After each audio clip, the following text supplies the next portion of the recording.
Test, test, test, test, test.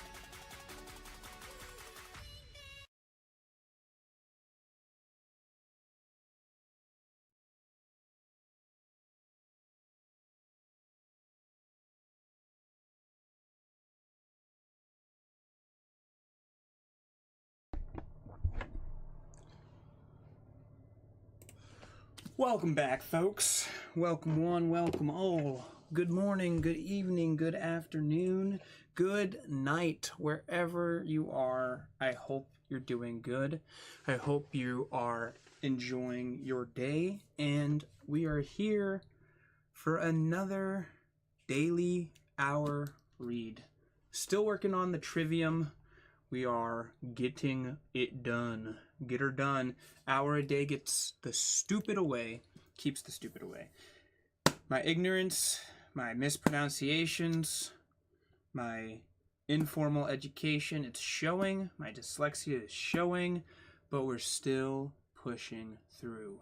We still believe in ourselves. We're still patient with ourselves. And this is our step-by-step, day-by-day progression to becoming autodidactics. And hopefully have you guys enjoy, laugh along the way. I will be annotating, somewhat annotating as we go along. And if a commenter comes into the comment section, while I'm live streaming, I might read their comments out loud, you know, every page or two. So here we go. We're jumping right where we left off. We're in the poetry section on page 154, baby, part 8. It's taken me 8 hours to get to 154 pages, which shows you how slow I read. And they're pretty small pages. So that's the easy read, or it should be. But we're looking and we're talking about septets, octaves and nines, N-I-N-E-S, for royals and fairies. We're getting fantastical here, phantasmal, if you will. With 7 lines of iambic pentameters rhyming A, B, A, B, B, C, C, the rhyme royal stanza was introduced into English poetry from late medieval French court poetry by Geoffrey Chaucer, can't pronounce his last name, Chaucer, Chaucer. He lived 1343 to 1400s. He used it for high-minded and comic narratives like the Parliament of Fools. Fools is spelled F-O-U-L-E-S. And the Canterbury Tales. While Shakespeare used it for the Rape of Lurece, L-U-C-R-E-C-E.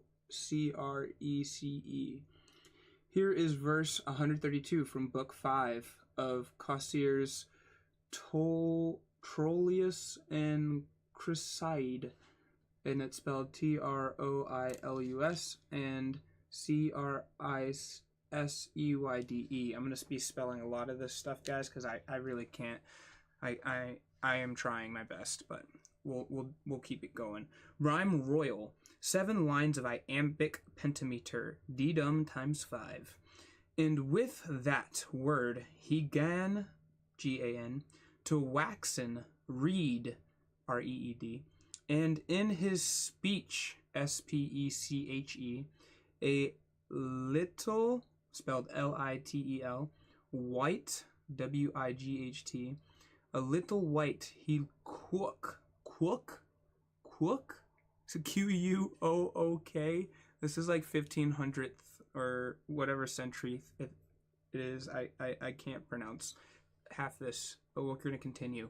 And cast aside, S-Y-D-E, A-S-Y-E-D, or S-Y-D-E, cast aside a little, L-I-T-E-L, white his head, or white his heed, but I'm pretty sure they mean head, H-E-E-D, and stint, S-T-I-N-T-E, stint a while, and afterward a wook, A-W-O-O-K, and soberly on her he threw his look, and sighed, I am albeit yow, Y-O-W, yow no I Io Io I Ioe Ioye. I don't know. Oh god, this is like anyone who's watching this, he's like, what are you even saying?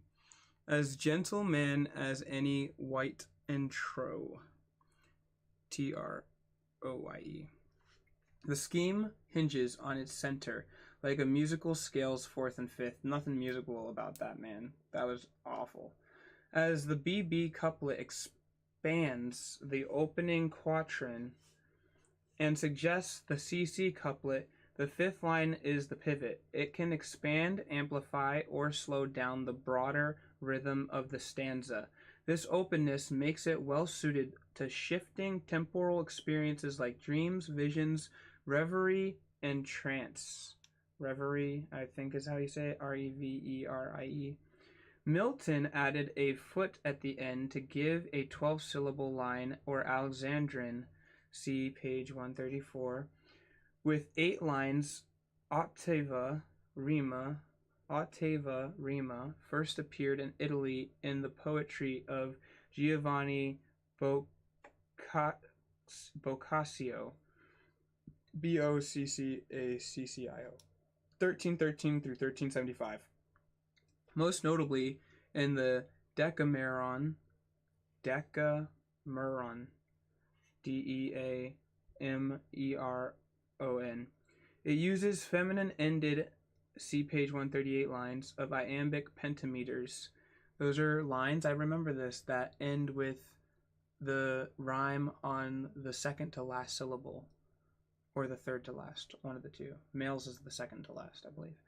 It uses feminine-ended lines of iambic pentameters, so hendecasyllabic, HENDECASYLLABIC,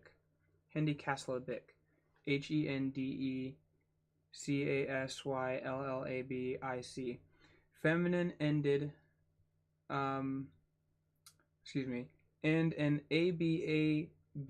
ABABABCC rhyme scheme. Rhyme royal with an extra fifth line. Simultaneously narrative and mendering, sincere and comic.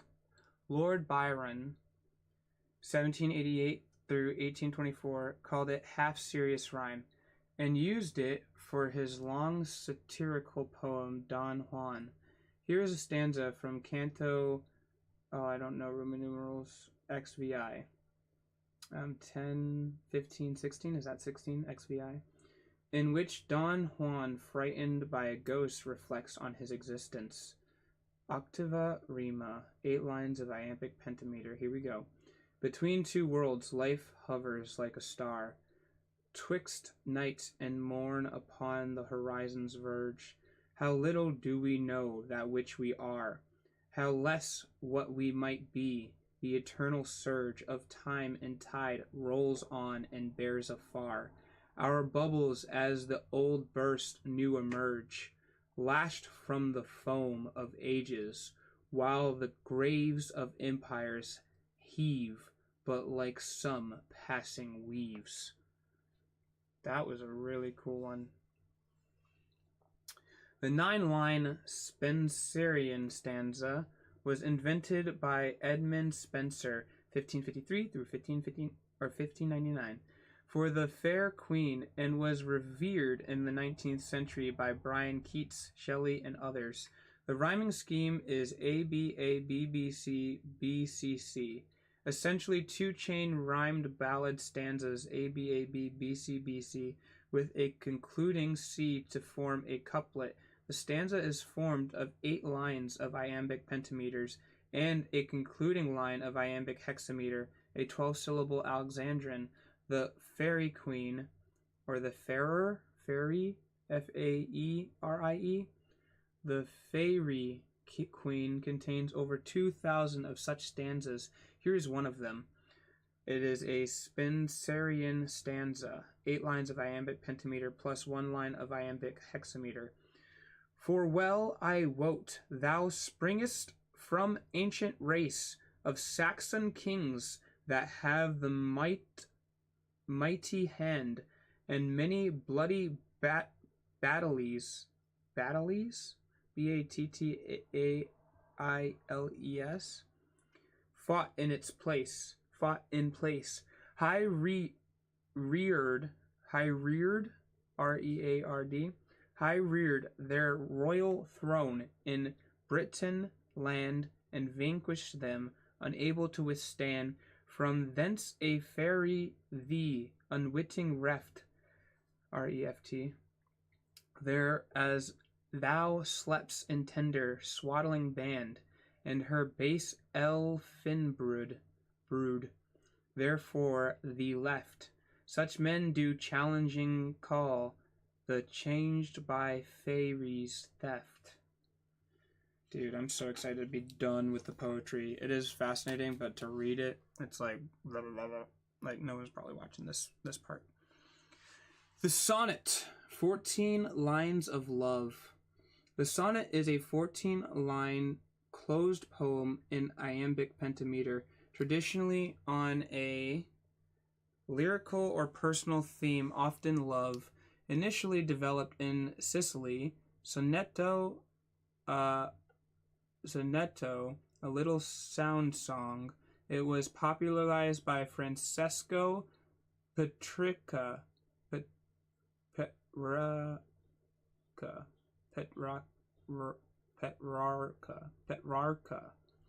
Francesco Petrarca, Petrarca, 1304 through 1374. Wow, 1300s here. Here we go.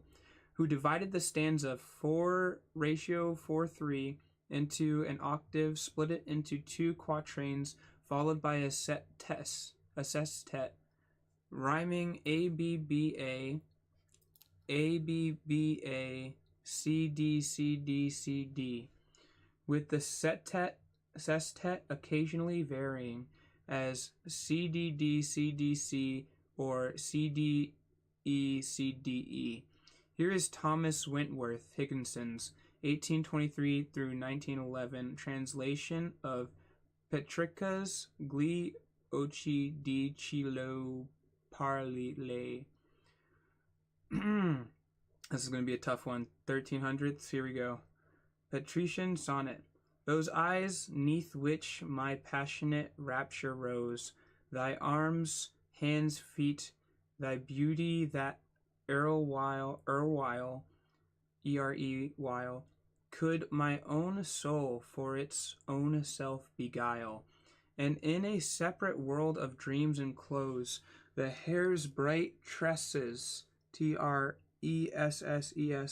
full of golden glows, and the soft lightning of the angelic smile that changed this earth to some celestial isle, are now but dust, poor dust that nothing knows, and yet I live, myself I grieve and scorn, left dark without the light I loved in vain, adrift in tempest on a bark forlorn. Dead is the source of all my amorous strain. Dry is the channel of my thoughts outworn, and my sad harp can sound but not notes of pain. Dude, I felt that so freaking hard. Wasn't too bad to read. Typically, the first and second quatrains outline the expand upon the subject of the poem, exposition and development. Then occurs the volta, or turn, often signaled with a preposition and, but, while, yet, though, or until, the volta.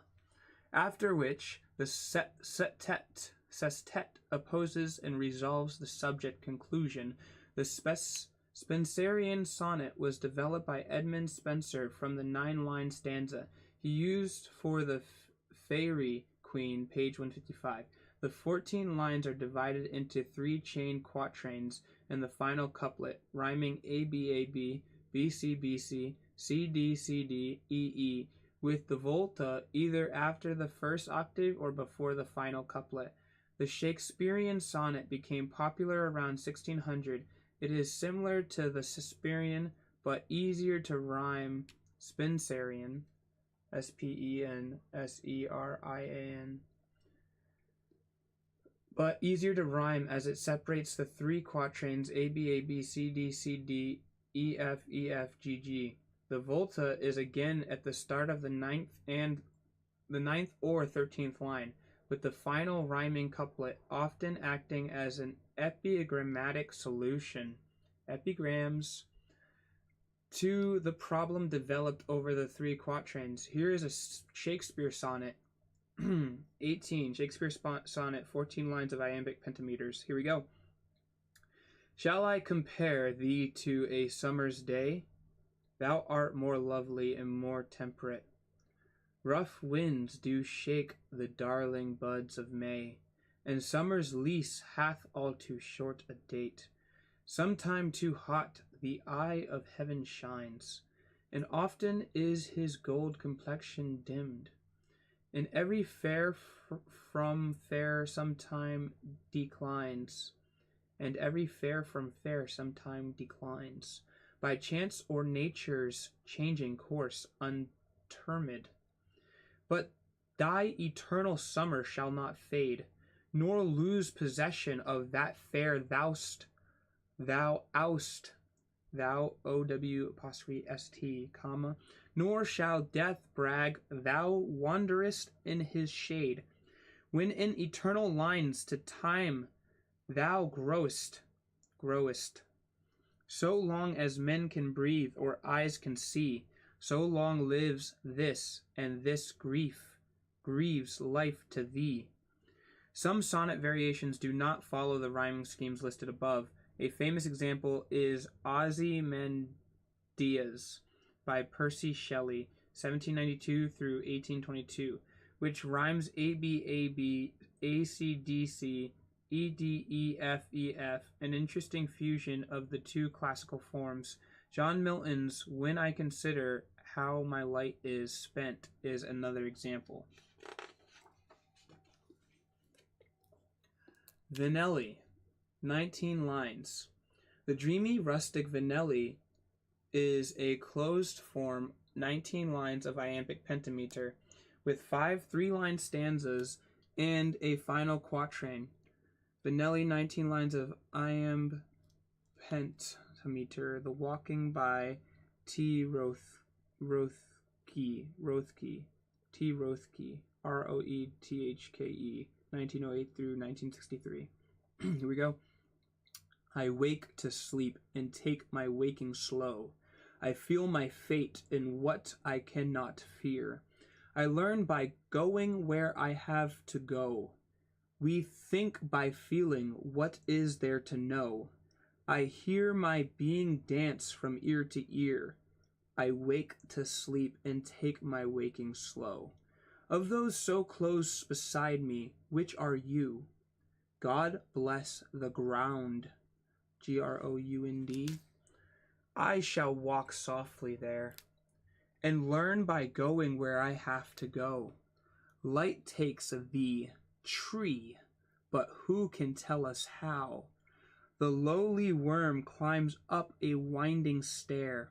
I wake to sleep and take my waking slow. Great nature has another thing to do to you and me, so take the lively air, and lovely learn by going where to go. This shaking keeps me steady, I should know. What falls away is always and is near. I wake to sleep and take my waking slow. I learn by going where I have to go. A little like a musical round, the first and third lines of the first stanza, A1 and A2, are refrains and repeat throughout the poem. So see to page 144. Pantoum, Pantoum, pantoum. Strange refrains. The pantoum is another circular creature, this time from Malaysia via France. The English adaptation has an open form composed with a variety of meters and interlocking cross-rhymed quatrains. ABAB, BC, CD, JA. The second and fourth lines of each stanza repeat as the first and the third of the next, and the first and the third lines of the first stanza becomes the fourth and second lines of the final stanza. The second half of each quatrain also has more personal voice than the first half. Here's an extract from The Blue Fly Sung in the Pane, P-A-N-E, by Austin Dobson, 1840 through 1921. And that is a pontoon example in dialectic trimeter. Toiling in town now is horrid. There is that woman again. June in the zenith is torrid. Thought gets dry in the brain. There is that woman again. Strawberries, 4d. a pottle. P-O-T-T-L-E. Thought gets dry in the brain. Ink gets dry in the bottle. Strawberries, 4d. a pottle. Oh, for the green of a lane. Ink gets dry in the bottle. Buzz goes a fly in the pane to dash one with awe. De Cologne. E-A-U-D-E Cologne. June in the zenith is torrid. And why should I stay here alone? Toiling in town now is horrid. And now we are at page 160, a ballad, triolet in rondeo. Deo. Ballad is spelled B-A-L-L-A-D-E. Ballade. A triolet, T-R-I-O-L-E-T. And a rondeo, R-O-N-D-E-A-U. French song and dance. The solemn ballade is one of the three musical forms fixes of medieval French poetry. The other two were the virelai,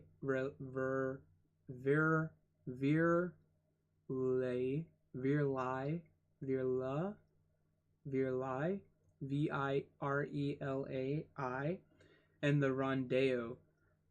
And the ballade uses 28 lines of consistent meter and 3 8-line stanzas rhyming A, B, A, B, B, C, B, C, with a closing 4-line enviro, E-N-V-O-I, envoy, rhyming B, C, B, C.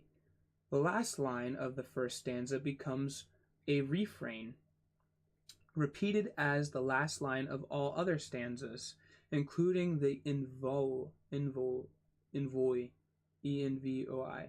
Here is the Algernon, A-L-G-E-R-non, N-O-N, Charles Swinburne's A Ballad of Dreamland. This seems like it's going to be a hard poem or a good poem. We'll see. The Dreamland is a ballad, 3 times 8 lines with a 4-line envoy. This time envoy spelled E-N-V-O-I-E. Example in iambic anapestic tetrameter. The green land's name that a charm encloses, it never was right, W-R-I-T, in the traveler's chart, and sweet on its trees as the fruit that grows is. It never was sold in the merchant's mart. The swallows of dreams, though its dim fields dart, and sleeps are the tunes in its tree tops heard, H-E-A-R-D. No hound's note wakens the wild wood heart, H-A-R-T. Only the song of a secret bird. In the world of dreams, I have chosen my part, to sleep for a season and hear no word of true love's truth or of light love's art, only the song of a secret bird. The jaunty virelai, virelai, V-I-R-E-L-A-I. I'm going to have to figure out how to pronounce that. Is constructed from a 4-line refrain rhyming A-A-A-B, A-B-A-B, or A-B-B-A, followed by 3 tercets, T-E-R-C-E-T-S, rhyming A-A-B or A-B-B. The refrain repeats another 3 tercets, and refrain may or may not follow. The triolet is an epigrammatic lyric from originally sung as 2 melodies, matching its refrains, with no fixed meter or length. It is usually written in octaves, with line 1 repeated as the 4th and 7th, and line 2 as the 8th. When first we met, we did not guess that love would prove so hard a master, or more than common friendliness. When first we met, we did not guess. Who could foretell the sore distress? This irrevitable, irretrievable, irrevitable disaster. When first we met, we did not guess that love would prove so hard a master. That was a triolet example of iambic tetrameter by Robert Bridges, 1844 through 1930. The triolet is the basis for the rondeau, which originated from sung dance rounds, rondels.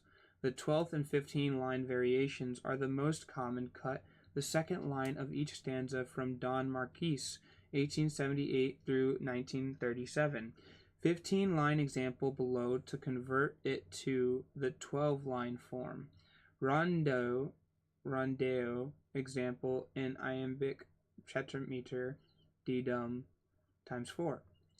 Your rondeau's tale must still be light, no bugle call, bugle, to life's stern fight, rather a smiling interlude, memorial to some transient mood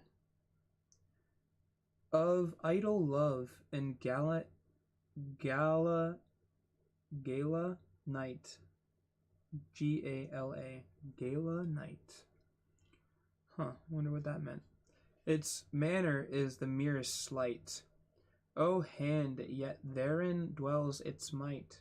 For if the heavier touch intrude your rondeau's stale, fragrant and fragile, fleet and bright, and winged with whim it gleams in fight, like April blossoms wind pursued down aisles of tangled underwood.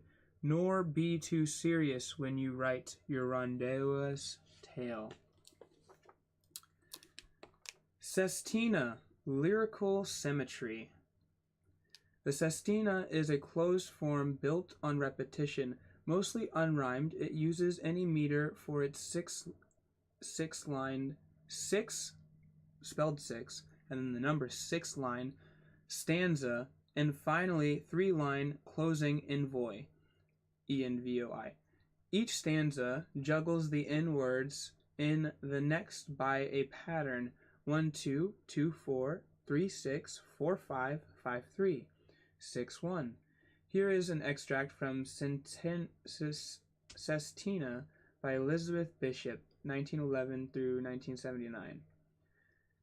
It is a 3-line envoi with 6 times 6 lines. Example of loose iambic tetrameter. Here we go. September rain falls on thy house. In the falling light, thy old grandmother sits in thy kitchen with thy child, beside thy little marble stove, reading the jokes from thy almanac, almanac, laughing and talking to hide her tears. She thinks that her equinotical, equinotical,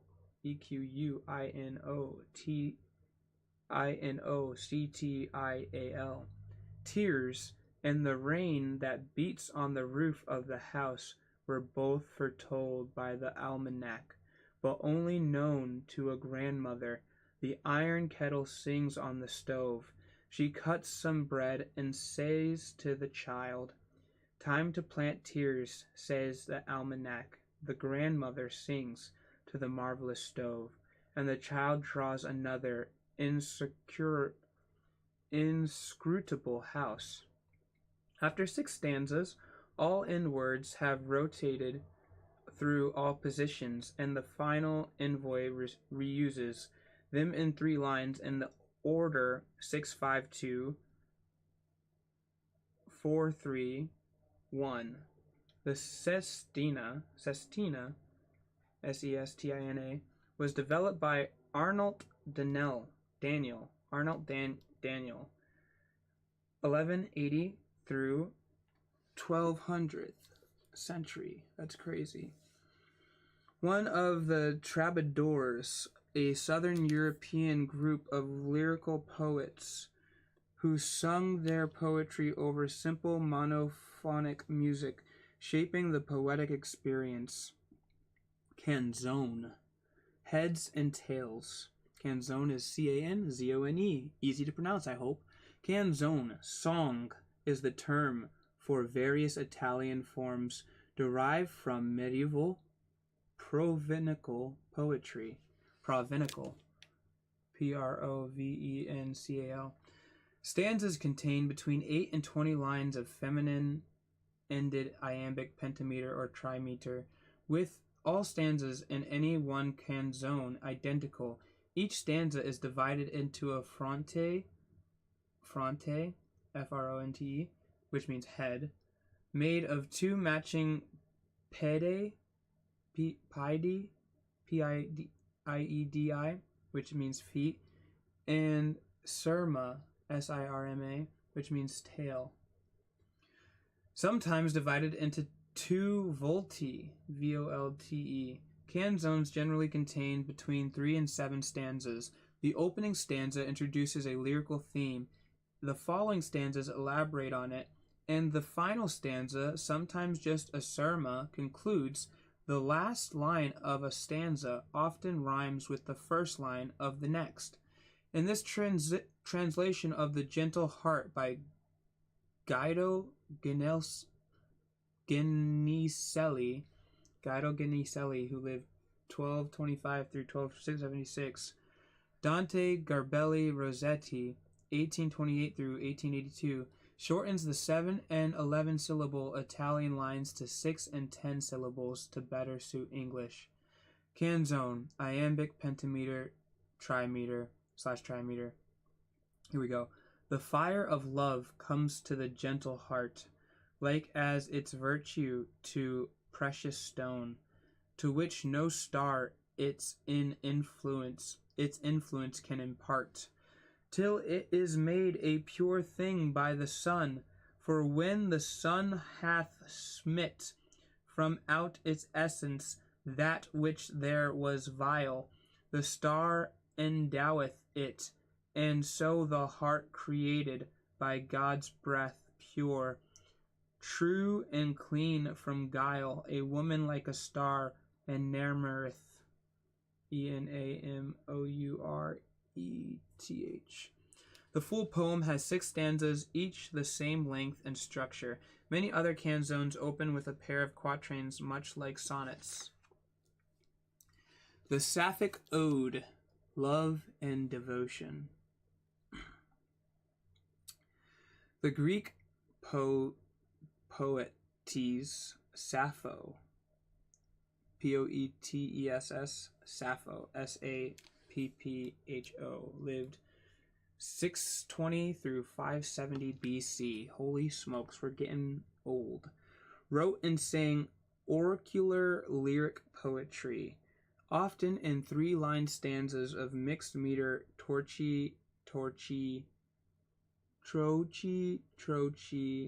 it's like trochee slash spondy dash dactyl dash torchy dash spondy with an extra dactyl dash spondy added to the 3rd line. The Roman poet Horace, 65 through 8 BC, adopted the form into Latin as 3 11-syllable lines followed by a single 5-syllable line, an Adonic. Here is a 1925 translation of Sappho's Hymn, H-Y-M-N, to Aphrodite by Edwin Marion Cox, which uses amphibarks instead of dactyls. Amphibarks instead of dactyls. Shimmering, thorned, immortal, Aphrodite, daughter of Zeus, Aphrodite, daughter of Zeus, enchantress, I implore thee. Spare me, O queen, this agony and anguish. Crush not my spirit. In English, Swinburne famously experimented with the stanza in his Sapphics, Sapphics. Note the anceps, a foot which can be either a torchy or a spondy. Interesting. A Sapphic stanza, here we go, mixed meter. Saw the lesbians kissing across their smitten lutes with lips more sweet than the sound of lute strings, mouth to mouth and hand upon hand, her chosen fairer than all men. Only saw the beautiful lips and fingers, full of songs and kisses and little whispers, full of music only beheld among them, soar as a bird soars. When reading a Sapphic note, how the emphasis falls more heavily in the letter feet of each line. Odes and Elegies, page 165. Ode spelled O-D-E-S and elegy spelled E-L-E-G-I-E-S. Passion, loss, lament. The modern ode developed from two ancient forms, the heroic Pindaric ode from Pindar, 522 through 443 BC, consists of an open-ended stanza, a strophe, S-T-R-O-P-H-E, its reverse stance, antistrophe, and finally a close epode, E-P-O-D-E. Oh, yo, what's up? Saying, how you doing? Still rough? Yeah, we're almost done the poetry section, though. We are back dating 522 through 443 BC. That's how far we are. Let's see what a poem from then sounds like. Here we go. English Pindaric Ode. Iambic pentameter / tetrameter / other meters, but we're going to continue with the poem. Here we go. There was a time when meadow, grove, and stream, the earth in every common sight, to me did seem, apparelled in celestial light, the glory and the freshness of a dream. It is not now as it hath been of yore. Turn wheresoever, WHERESOE',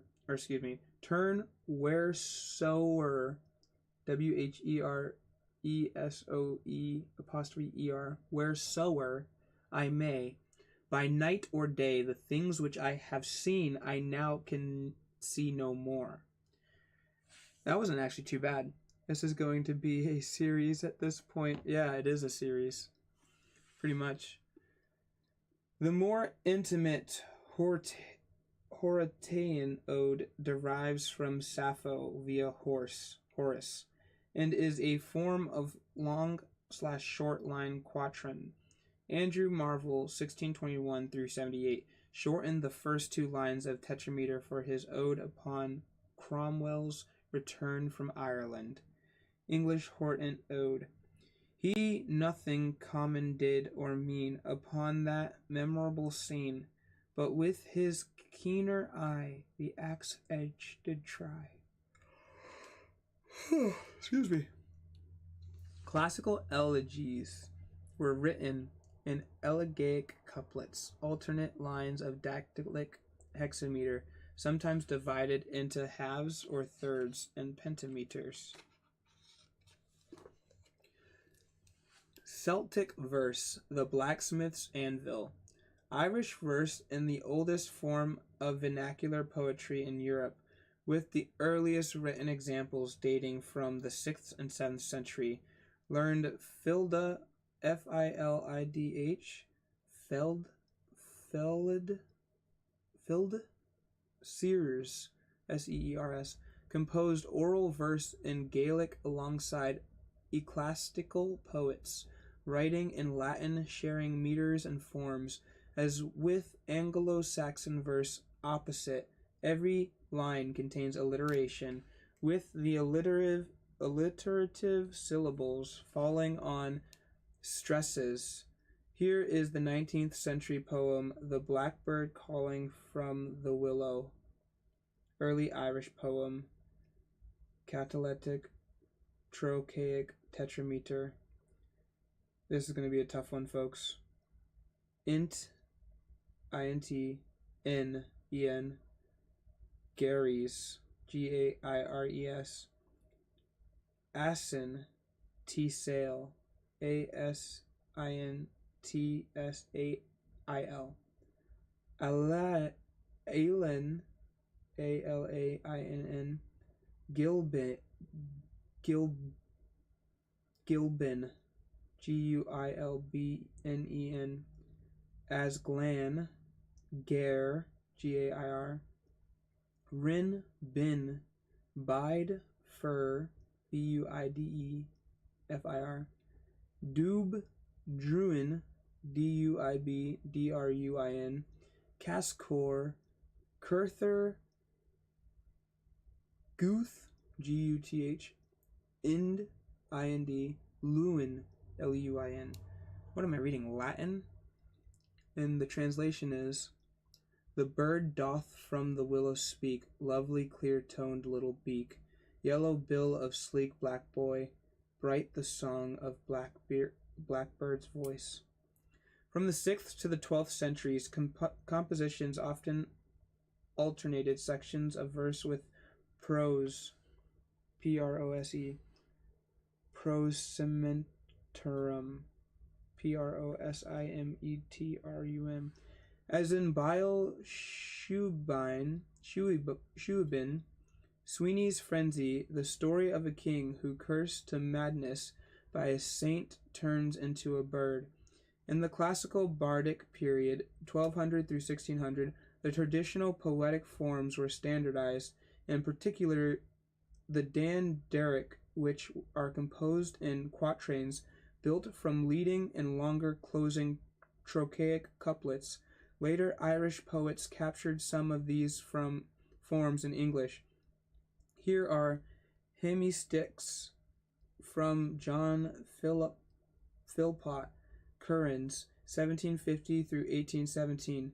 The Deserter's Mediation, Irish octaflock stanza, Celtic dialectic dimeter, dum ditty.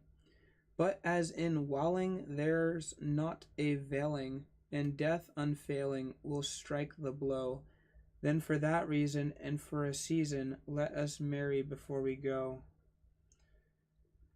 Anglo-Saxon verse, the push and pull of the oar. Anglo-Saxon verse was part of a rich pre-Christian literary tradition of epic story, metaphysical fantasy, elegy, E-L-E-G-Y, L-E-G, and magic. It is essential with 4 primary stresses per line, often end-stopped, with each line divided in half, with the weight of meaning in the first half, evidence of the lolloping, L-O-L-L-O-P-I-N-G, from survives in Sir Gawain and the Green Knight, and Beowulf, B-E-O-W-U-L-F, 18th to 11th century. Here is Beowulf's funeral, Trans Murphy and Sullivan. The fire wind faltered and flames dwindled, hot at their heart the broken bone house. Her hair waving, a Geatish woman sang from the stalwart a sorrowful dirge.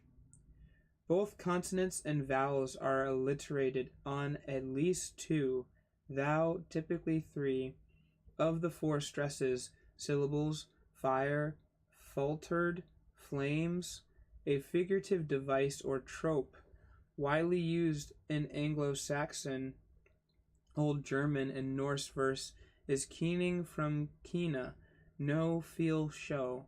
A keening expresses one thing in term of another. The sea becomes the whale road, the ship a sea steed, the body a bone house. In the Norse Edda, fire is the sum of the houses, and arms are mountains of hawks. Keenings can compound, so you can have keening of a keening of a keening. Compound keening from the names of the hair, 1200 trans s heni. Here's the poem. The starer, starer. The woodcat, the purblind, purblind, the fruze cat, furze, the skulker, the blary-eyed, the wall-eyed, the glance aside. Gazelle, song to the beloved. The gazelle is a poetic form originating in North Africa and the Middle East around the 6th century. In the 12th century, it spread into South Asia and India via Islam. Its theme is unrequited love, either because the love is forbidden, or especially with Sufism, Sufism, or unobtainable, beloved is God or a spiritual master, unobtainable. Gazelles frequently become intense with the beloved referred to as a killer or assassin, and can include hyperbole and violence. The form consists of 5 or more rhyming couplets and a refrain, with the last phrase of each line rhyming A-A-B-A, C-A-D-A, etc. Notoriously hard to translate, the form is nevertheless evident in this version by Walter Leaf, 1852 to 1927, of a ghazal by the Persian poet Hafiz of Shiraz, 1316 to 1390. Here's the ghazal example: rhyming couplets in diactic octameter divided into hemistichs. Hemistichs is spelled Hemistichs. Minstrel awake, the sound of glee, joyous and eager, fresh and free. Fill me the bumper bounteously. Joyous and eager, fresh and free. Oh, for a bower, and one beside, delicate, dainty, there to hide. Kisses at will to seize, and be joyous and eager, fresh and free. Sweet is my love, a thief of hearts, bravery, beauty, saucy arts, odorous and unguents, all for me, joyous and eager, fresh and free. How shall the fruit of life be thine, if thou refuses the fruitful vine? Drink of the wine and pledge with me, joyous and eager, fresh and free. Call me my saki sliver slimmed, bring me my goblet silver rimmed. Fain would I fill and drink to thee, joyous and eager, fresh and free. Wind of the west, if thou roam, pass on the way my fairies home. Whisper of Hafiz amorously, joyous and eager, fresh and free. The final verse of ghazal often contains the poet's name as above, or a hidden signature, a convention known as the Makta. Tanka and haiku, cutting through the moment. The classical tanka form, with the emphasis on nature, transience, and beauty, and tanka and haiku, spelled Tanka and Haiku.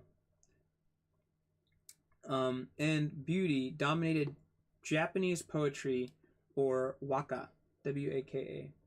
In the 19th and 10th century, it has 5 lines with a total of 31 on syllables in the pattern 57577.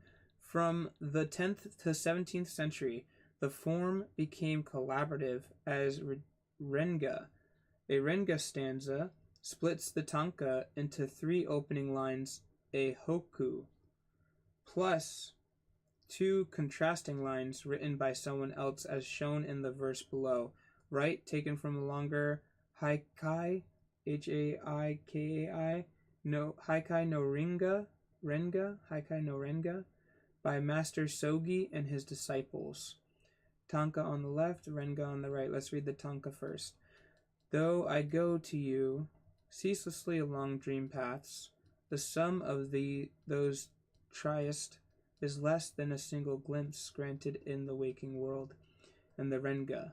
Some snow still remains as haze moves low on the slopes toward evening, flowing water far away, and a plum-scented village. By the 13th century, rules stated that that a hoku must include a kigo, Kigo, which means season word, appropriate to the season in which the renga was written, e.g., fog for spring or rain for summer, and also a kiriji. That's funny how rain's for summer. That's weird. A kiriji, Kireji, means a cutting word, which, if placed at the end of the verse, provides closure or return, but when used in the middle of the verse, briefly cuts the stream of thought. By the time of Matsuo Basho, 1644 to 1694, it's spelled Matsuo Basho. The hoku had begun to appear as an independent poem. The 575 on haiku, Haiku, which keeps a sense of opening without a closure. Haiku, on the left, by Matsuboshu. By the ancient pond, a frog jumping into it, the sound of water. And on the right we have haiku by Yasa Buson, 1716 through 1784. An evening cloudburst, sparrows cling desperately to trembling bushes. Poetic devices. Rhetorical devices or figures are ways of patterning words, phrases, sentences, and lines of verse to create deeper symmetry, meaning, and beauty.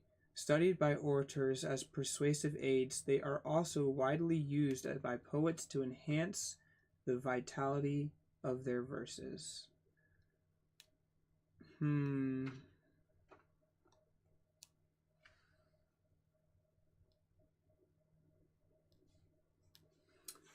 Okay, repetition is the most common device,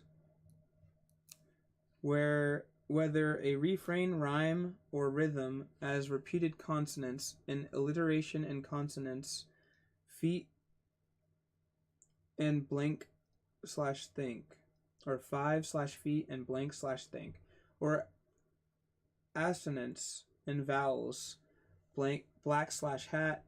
See pages 274 to 275. Alliteration on better.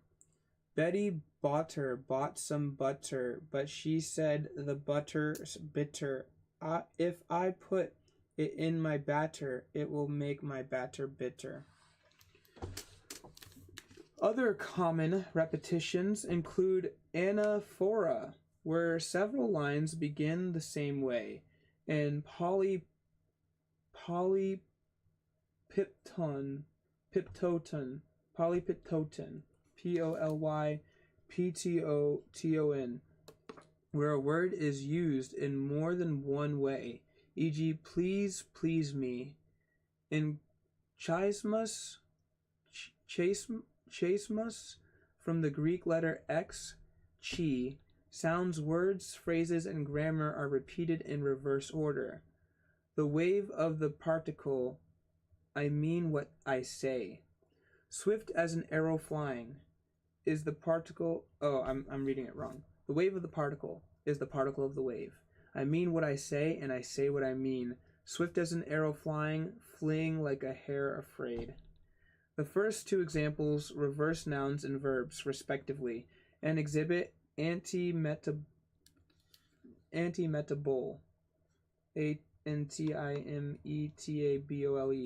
total symmetry, while the third inverts adjective simile participle and participle simile adjective.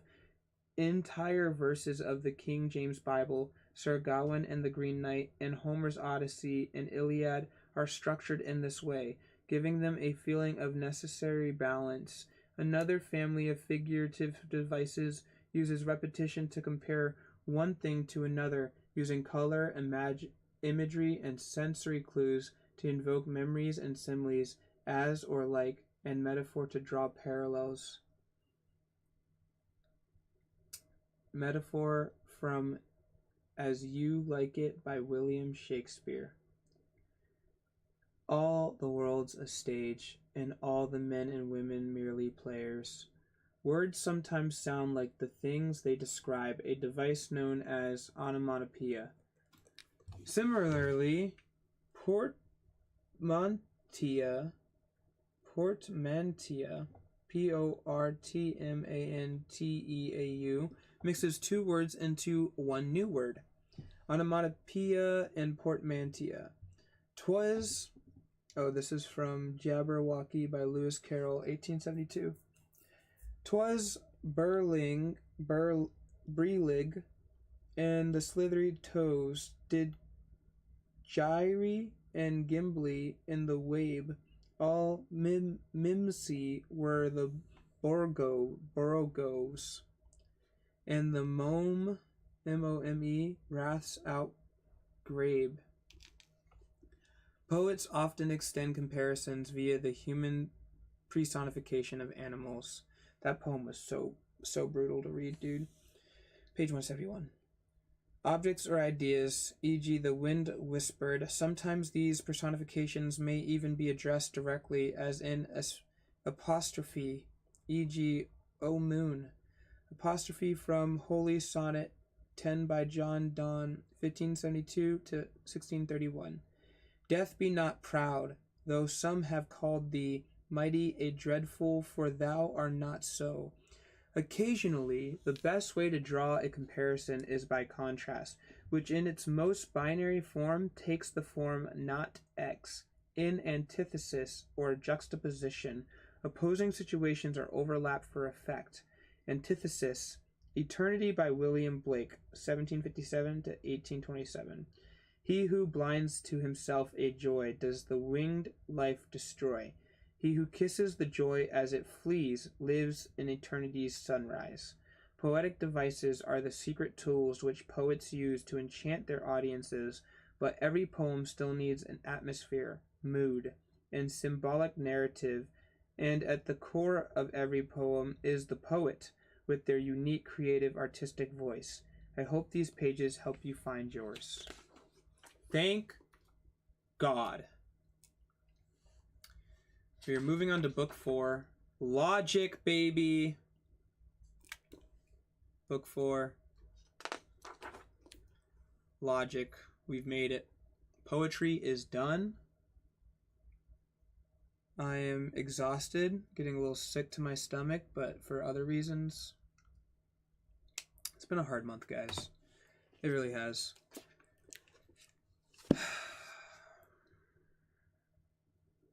We're getting there, though. Trying our best to focus on what we can control. Trying our best to forgive ourselves from some mistakes we've made. But, nonetheless, I am wishing you guys nothing but love, peace, health, wealth, friends, family, all the good things I didn't mention and more. Thank you guys for watching. I really do appreciate it. If you like this video, leave a like, subscribe, suggest any future books that you want me to check out. I got a whole bunch of books I'm going to read. And I hope you guys take care, stay positive, be kind to your mind. And that's all I got for you guys today. Peace. What picks me up is your last our family. You plus me with a barbecue in the backyard. Bunch of crazy kids that's running around, and that's our family. You plus me. Three puppies. That's a barbecue in the backyard.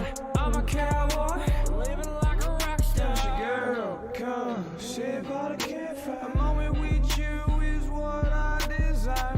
I'd be lying if I said I didn't want to start a family too. A million miles from where I want to be, but I'm still trying to start a family. Trying to change the world with you.